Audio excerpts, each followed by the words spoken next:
Hi ನಮಸ್ತೆ ಎಲ್ಲರಿಗೂ ಸ್ವಾಗತ ಮತ್ತೊಮ್ಮೆ ನಮ್ಮ ಚಾನಲ್ಗೆ. ನಾನಿವತ್ತು 5 ತರಹದ ರೋಟಿ ಅಥವಾ ಚಪಾತಿ ಅಂತ ಹೇಳ್ಬೋದು ಯಾವ ಥರ ಮಾಡೋದಂತ ತೋರಿಸ್ತಿದ್ದೀನಿ. ಇದಕ್ಕೆ ನಾನಿಲ್ಲಿ ನಾರ್ಮಲಾಗಿ ನೀವು ಎಲ್ಲ ಯಾವ ರೀತಿ ಚಪಾತಿ ಹಿಟ್ಟನ್ನು ಮೃದುವಾಗಿ ನಾದ್ಕೊಂಡಿರ್ತೀರೋ ಅದೇ ಥರ ನಾನು ಕೂಡ ಇಲ್ಲಿ ನಾದ್ಕೊಂಡು ಇಟ್ಕೊಂಡಿದ್ದೀನಿ. ಇದರಿಂದ ಒಂದು 5 ಭಾಗನ ಮಾಡ್ಕೊಂಡಿದ್ದೀನಿ. ಇವಾಗ ನಾನು ಒಂದೊಂದಾಗೆ ತೋರಿಸ್ತಾ ಹೋಗ್ತೀನಿ. ಮೊದಲನೇದಾಗಿ ನಾನು ಫುಲ್ಕ ಹೇಗೆ ಮಾಡೋದಂತ ತೋರಿಸ್ತೀನಿ. ಫುಲ್ಕ ಮಾಡಲಿಕ್ಕೆ ಸ್ವಲ್ಪ ಹಿಟ್ಟನ್ನು ಕಡಿಮೆ ತೊಗೊಳ್ಳಿ. ನೋಡ್ತಿರ್ಬೋದು ಇಲ್ಲಿ ಇಷ್ಟು ಹಿಟ್ಟನ್ನು ತೊಗೊಂಡಿದ್ದೀನಿ ನಾನು. ಸೊ ಇವಾಗ ಫುಲ್ಕ ಮಾಡೋದು ನೋಡೋಣ. ಹಿಟ್ಟನ್ನು ಸ್ವಲ್ಪ ಒಣ ಗೋಧಿ ಹಿಟ್ಟಿನಲ್ಲಿ ಅದ್ದಿ ಈ ಥರ ರೌಂಡ್ ಶೇಪ್ನಲ್ಲಿ ರೋಟಿ ಮಾಡ್ಕೊಳ್ಳಿ. ತುಂಬಾ ಒತ್ತಿ ಲಟ್ಸ್ಲಿಕ್ಕೆ ಹೋಗಬೇಡಿ, ಆವಾಗ ನಿಮಗೆ ಫುಲ್ಕ ಉಬ್ಬಿ ಬರೋದಿಲ್ಲ. ಇವಾಗ ನೋಡಿ ಆಗಿದೆ, ಈ ಸೈಜ್ನಲ್ಲಿ ಮಾಡ್ಕೊಂಡಿದ್ದೀನಿ. ತವೆ ಕೂಡ ಕಾಯ್ದಿದೆ. ಇವಾಗ ತವೆ ಮೇಲೆ ಹಾಕ್ಕೊಂಡು ಮೀಡಿಯಮ್ ಫ್ಲೇಮ್ನಲ್ಲಿಟ್ಟು ಎರಡೂ ಬದಿನೂ ಅರ್ಧ ಅರ್ಧ ಬೇಯಿಸ್ಕೊಳ್ಳಿ. ನೋಡ್ತಿರ್ಬೋದು ಇಲ್ಲಿ. ಸೊ ಈ ಥರ ಉಬ್ಬಿ ಬರಬೇಕು ಫುಲ್ಕ, ಆವಾಗಲೇ ತುಂಬ ಚೆನ್ನಾಗಿ ಆಗೋದು. ಇವಾಗ ಫುಲ್ಕ ರೆಡಿ ಆಯಿತು, ನೋಡ್ತಿರ್ಬೋದು. ಇವಾಗ ಮತ್ತೊಂದು ರೀತಿಯ ಚಪಾತಿ ಮಾಡೋದು ತೋರಿಸ್ತಿದ್ದೀನಿ ನಾನು. ಸೊ ಚಪಾತಿ ಮಾಡಲಿಕ್ಕೆ ಸ್ವಲ್ಪ ಫುಲ್ಕ ಎಷ್ಟು ಹಿಟ್ಟು ತೊಗೊಂಡಿರ್ತೀವಿ ಅದಕ್ಕಿಂತ ಸ್ವಲ್ಪ ಜಾಸ್ತಿ ಹಿಟ್ಟನ್ನು ತೊಗೊಂಡು ಒಣ ಹಿಟ್ಟಿನಲ್ಲಿ ಅದ್ದಿ ಸ್ವಲ್ಪ ದುಂಡಾಕಾರದಲ್ಲಿ ಲಟ್ಟಿಸಿ ಅದಕ್ಕೆ ಸ್ವಲ್ಪ ತುಪ್ಪನೋ ಅಥವಾ ಬೆಣ್ಣೆನೋ ಹಚ್ಚಿ ತ್ರಿಕೋನಾಕಾರಕ್ಕೆ ಮಡಚ್ಕೊಳ್ಳಿ. ಮಡಚಾದ್ಮೇಲೆ ಒಣ ಹಿಟ್ಟಲ್ಲಿ ಅದ್ದಿ ಈ ಥರ ರೌಂಡ್ ಶೇಪ್ನಲ್ಲಿ ಮತ್ತೆ ಲಟ್ಟಿಸ್ಕೊಳ್ಳಿ. ನೋಡ್ತಿರ್ಬೋದು ಇಲ್ಲಿ. ಇದು ನಾರ್ಮಲಾಗಿ ಎಲ್ಲರೂ ಮಾಡೋವಂಥದ್ದೇ ಚಪಾತಿ. ಸೊ ಇವಾಗ ಇದಕ್ಕೆ ಎಷ್ಟು ತೆಳುವಾಗಿ ಲಟ್ಲಿಕ್ಕೆ ಹೋಗ್ಬೇಡಿ, ಆವಾಗ ನಿಮಗೆ ಉಬ್ಕೊಂಡು ಬರಲ್ಲ ಚಪಾತಿ. ಸ್ವಲ್ಪ ದಪ್ಪನೇ ಇಟ್ಟು ಲಟ್ಟಿಸಿ. ಇವಾಗ ಒಂದು ಸೈಡಲ್ಲಿ ಸ್ವಲ್ಪ ಎಣ್ಣೆ ಹಚ್ಚಿ ಇದನ್ನು ತವೆ ಮೇಲೆ ಹಾಕಿ ಬೇಯಿಸ್ಕೊಳ್ತೀನಿ ನಾನು.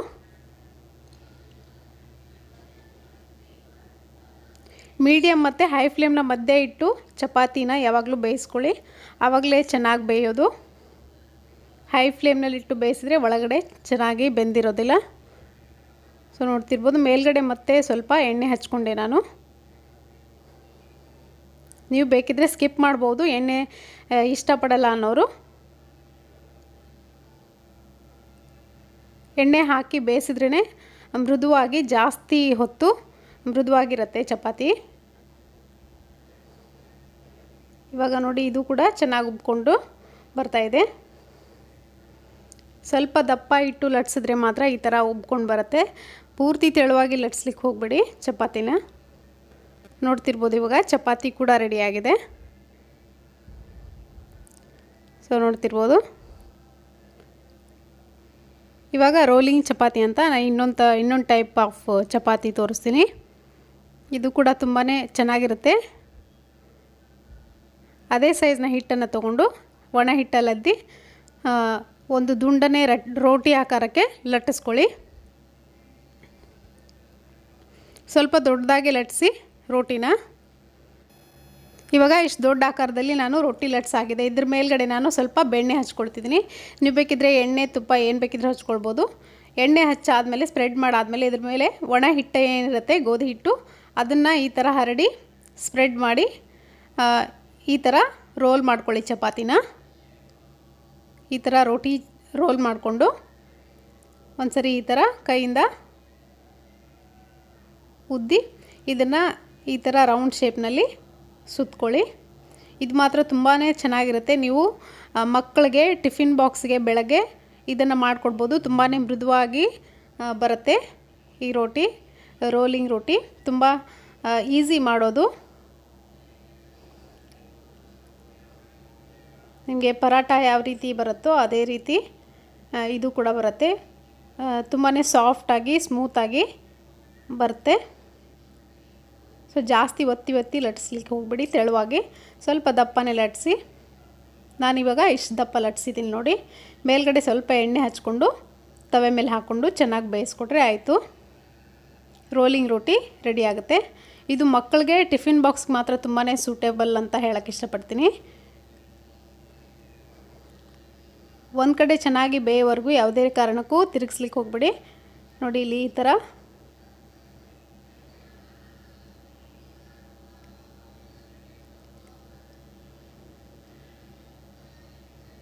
ಇದನ್ನು ಈ ಥರ ಅಂಚನ್ನು ಒತ್ತಿ ಒತ್ತಿ ಚೆನ್ನಾಗಿ ಬೇಯಿಸ್ಕೊಳ್ಳಿ. ನೋಡ್ತಿರ್ಬೋದು ಇಲ್ಲಿ ಚೆನ್ನಾಗಿ ಇವನ್ನಾಗಿ ಚೆನ್ನಾಗಿ ಬೆಂದಿದೆ. ಇವಾಗ ಇದು ರೆಡಿಯಾಗಿದೆ ರೋಲಿಂಗ್ ರೋಟಿ.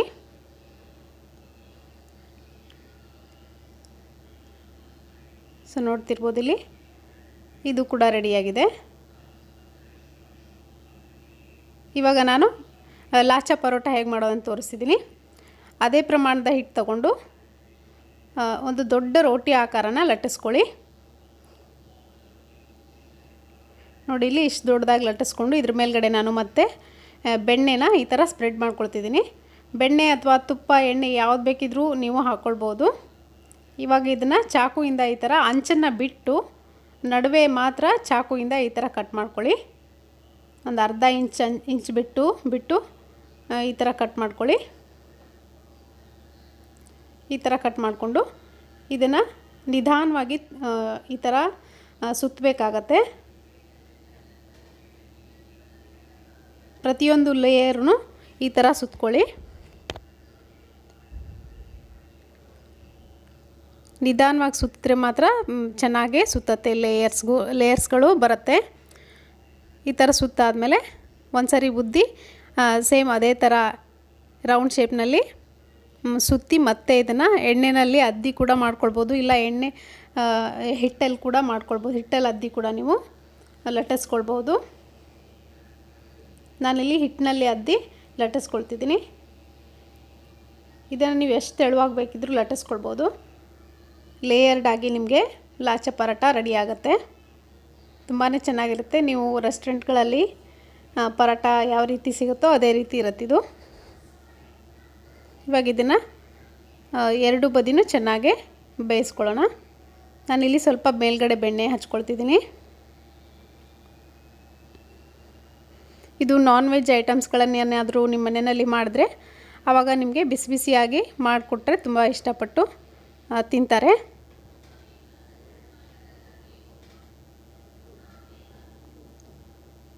ಸೊ ನೋಡ್ತಿರ್ಬೋದು ಇಲ್ಲಿ ನೀವು ಬೇಕಿದ್ರೆ ಎಣ್ಣೆ ಬೆಣ್ಣೆ ಏನು ಬೇಕಿದ್ರೂ ನೀವು ಸ್ಕಿಪ್ ಮಾಡ್ಕೊಳ್ಬೋದು. ಇಷ್ಟ ಇಲ್ಲ ಅಂದರೆ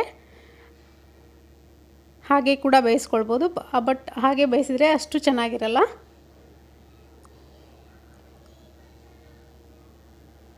ಸೊ ಇಲ್ಲಿ ನೋಡ್ತಿರ್ಬೋದು ಎರಡು ಬದಿನೂ ಚೆನ್ನಾಗಿ ಬೆಂದಿದೆ. ಇವಾಗ ಇದನ್ನು ತೆಗಿತಿದ್ದೀನಿ ನೋಡಿ. ಇದನ್ನು ತೆಗೆದಾದಮೇಲೆ ಸ್ವಲ್ಪ ಹೊತ್ತು ಬಿಟ್ಟು ಈ ಥರ ಕೈಯಿಂದ ಪ್ರೆಸ್ ಮಾಡಿ ಇದನ್ನು ಸರ್ವ್ ಮಾಡ್ಕೊಳ್ಬೋದು. ಲೇಯರ್ಡಾಗಿ ತುಂಬ ಚೆನ್ನಾಗಿ ಬಿಟ್ಕೊಂಡು ಬರುತ್ತೆ. ಇವಾಗ ನೆಕ್ಸ್ಟು ನಾನು ಮುಗ್ಲಾಯಿ ಪರೋಟ ಮಾಡೋದು ತೋರಿಸಿದ್ದೀನಿ. ಇದಕ್ಕೂ ಕೂಡ ಅದೇ ಪ್ರಮಾಣದ ಹಿಟ್ಟು ತಗೊಂಡು ಇದನ್ನು ಕೂಡ ಸ್ವಲ್ಪ ಅಗಲವಾಗಿರೋ ರೋಟಿನ ಲಟ್ಟಿಸ್ಕೊಳ್ಳಿ. ನೋಡ್ತಿರ್ಬೋದು ನಾನಿಲ್ಲಿ ಇಷ್ಟು ಆಕಾರಕ್ಕೆ ಲಟ್ಟಿಸ್ಕೊಂಡಿದ್ದೀನಿ. ಇದಕ್ಕೂ ಕೂಡ ಮೇಲ್ಗಡೆ ಬೆಣ್ಣೆ ಹಚ್ಕೊಳ್ತಾ ಇದ್ದೀನಿ. ಬೆಣ್ಣೆ ಹಚ್ಕೊಂಡು ಈ ಥರ ಫೋಲ್ಡ್ ಮಾಡ್ಕೊಳ್ಳಿ. ಇದು ಮಾತ್ರ ತುಂಬಾ ಚೆನ್ನಾಗಿರುತ್ತೆ. ನಿಮ್ಮ ಮಕ್ಕಳಿಗೆ ನೀವು ಮಾಡಿಕೊಟ್ರೆ ತುಂಬಾ ಇಷ್ಟಪಟ್ಟು ತಿಂತಾರೆ. ತುಂಬಾ ಸ್ಮೂತಾಗಿ ಬರುತ್ತೆ ಇದು ಮುಗ್ಲಾಯಿ ಪರೋಟ. ನೀವು ಮಾರನೇ ದಿನ ಕೂಡ ನೀವು ಇದನ್ನು ಬಿಸಿ ಮಾಡ್ಕೊಂಡು ತಿಂದರೆ ತುಂಬಾ ಚೆನ್ನಾಗಿ ಸ್ಮೂತಾಗೇ ಇರುತ್ತೆ.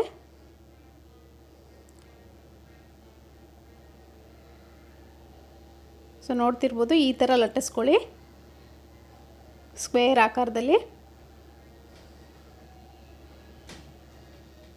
ಸ್ವಲ್ಪ ದಪ್ಪ ಲಟ್ಟಿಸ್ಬೇಕಾಗತ್ತೆ. ಇದನ್ನು ಅಂಚನ್ನು ಮಾತ್ರ ಲಟ್ಟಿಸ್ಕೊಳ್ಳಿ, ನಡುವೆ ಸ್ವಲ್ಪ ದಪ್ಪನೇ ಲಟ್ಟಿಸ್ಕೊಳ್ಳಿ. ನೋಡಿ ಇಲ್ಲಿ ಈ ಸೈಜ್ನಲ್ಲಿ ಲಟ್ಟಿಸ್ಕೊಂಡಿದ್ದೀನಿ. ಇದಕ್ಕೂ ಕೂಡ ಮೇಲ್ಗಡೆ ಸ್ವಲ್ಪ ಬೆಣ್ಣೆ ಹಚ್ಚಿ ನಾನು ಬೇಯಿಸ್ಕೊಳ್ತೀನಿ. ಒಂದು ಕಡೆ ಚೆನ್ನಾಗಿ ಬೇಯೋವರೆಗೂ ಯಾವುದೇ ಕಾರಣಕ್ಕೂ ತಿರುಗಿಸ್ಲಿಕ್ಕೆ ಹೋಗ್ಬಿಡಿ.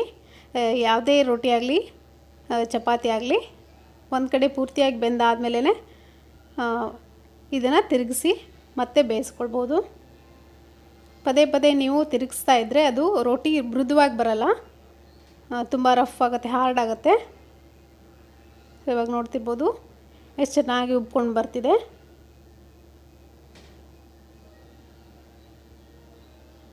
ಇದು ಮಕ್ಕಳಿಗೆ ತುಂಬಾ ಇಷ್ಟ ಆಗುತ್ತೆ. ನೀವು ಮನೆಯಲ್ಲಿ ಖಂಡಿತವಾಗ್ಲೂ ಟ್ರೈ ಮಾಡಿ.